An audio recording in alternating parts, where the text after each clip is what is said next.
Assalamualaikum warahmatullahi wabarakatuh.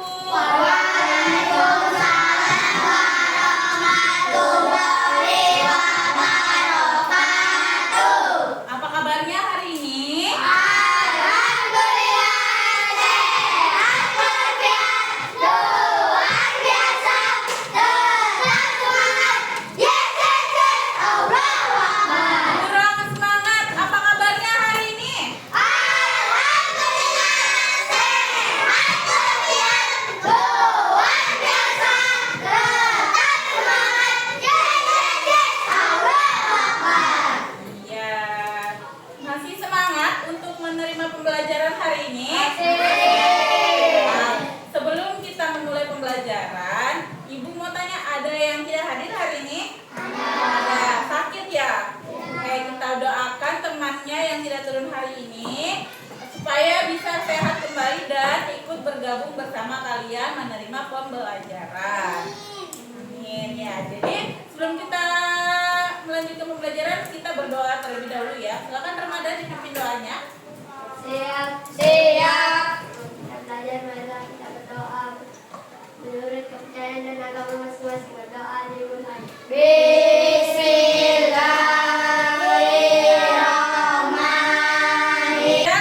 Siap. Oke, kita siapkan diri karena kita akan melanjutkan pembelajaran yang kemarin yang sudah pernah kita bahas ya. Sebelum kita ke pembelajaran, kita menyanyikan lagu Indonesia Raya terlebih dahulu. Oke, silakan berdiri.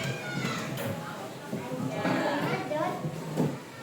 1, 2, 3. Indonesia tanah airku, tanah tumpah darahku.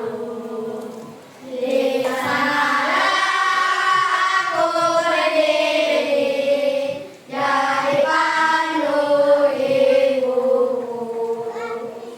Ya, sudah semangat? Ibu tambah lagi semangatnya biar siap untuk menerima pembelajaran, biar tidak mengantuk. Kita gabung buka tutup. Masih ingat? Oke. 1, 2, 3. Buka tutup, bertepuk tangan. Buka tutup,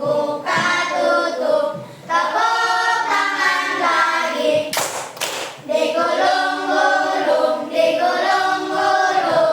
sambil tersenyum. Digulung-gulung, sambil tertawa. Oke, terima kasih. Ya, hari ini kita akan melanjutkan pembelajaran yang kemarin ya. Sebelum itu coba kalian perhatikan di dalam kelas ini ada yang namanya kipas angin. Ada mana? Oke, ini ya. Kalau kipas ini berjalan harus ada listrik atau tidak? Harus ada listrik. Berarti kalau listriknya mati, kipasnya tidak akan nyala ya. Nah, jadi hari ini itu kita akan melanjutkan pembelajaran yang kemarin tentang kecerdasan artifisial ya. Jadi tujuan dari pembelajaran kecerdasan artifisial itu ada apa? Kalian bisa memahami pengertian KA. KA itu apa sih? Kecerdasan artifisial dan konsepnya. Kemudian nanti kalian akan menganalisis apa manfaat dari mesin cerdas dan mesin non cerdas dalam kehidupan sehari-hari ya. Nah, coba perhatikan.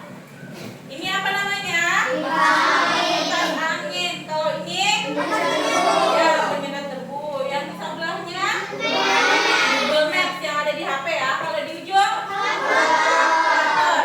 Jadi dari keempat benda ini itu dia ada yang termasuk ke dalam mesin cerdas dan mesin non cerdas. Ya, jadi diperhatikan mana sih nanti yang namanya mesin cerdas, mana yang mesin non cerdas. Sebelum itu coba didengar. AI mengambil alih dunia. Robot-robot melawan dan menguasai dunia.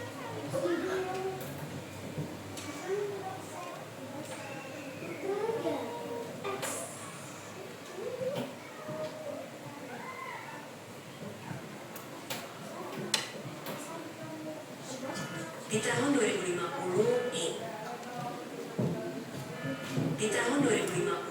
AI mengambil alih dunia. Robot-robot melawan dan menguasai jalanan.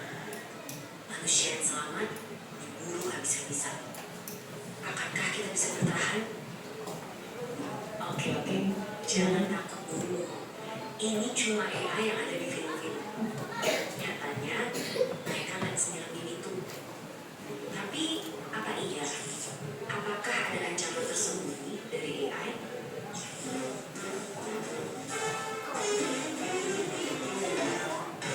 Sebelum ke situ, ayo kenalan sama mereka.